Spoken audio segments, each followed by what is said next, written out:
এটা কি হচ্ছে আমি বুঝতে পারলাম না। আমরা বন্ধুরা হোলির এক সপ্তাহ আগের থেকে আমরা আনন্দ করতে খুব ভালোবাসি।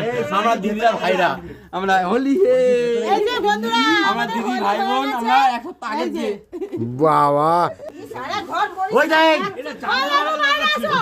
ওই জামু তুমি কিছু বলো, এটা কি হচ্ছে ব্যাপারটা? হোলিটা চান করার আগে হলে খুবই ভালো হতো। বুঝতে পারলাম না। আমরা কাল আজকে বিকেল 4টে থেকে কারোর সাথে এই যে বন্ধুরা জামাই বাবুদের সঙ্গে যে আনন্দটা সেটা হয়ে গেছে সেলিব্রেশন করার কারণে জামাই বাবুরা দেখুন তো সেই কারণে আজকে আমাদের হোলি হয়ে গেল। আমাদের হোলিটা আজকে হয়ে গেল অ্যাডভান্স। আর এই রকম ভুরির মতো অ্যাডভান্স হোলি আমরা বন্ধুরা এই দেখুন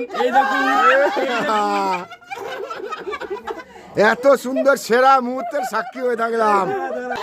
বন্ধুরা কিন্তু সব দেখছে শালাগুলো খুব একদম বাজে রিঅ্যাকশন দিচ্ছে। তো আমাদের জামাইবাবু খুবই ভালো রং খেলতে যেমন ভালোবাসে, সব কিছুর মধ্যে এন্টারটেইনমেন্ট করতে ভালোবাসে। তো বন্ধুরা সবাই কমেন্টস করবে কেমন লাগছে আমাদের এই শালা শালির জামাইবাবুর অনুষ্ঠান। অবশ্যই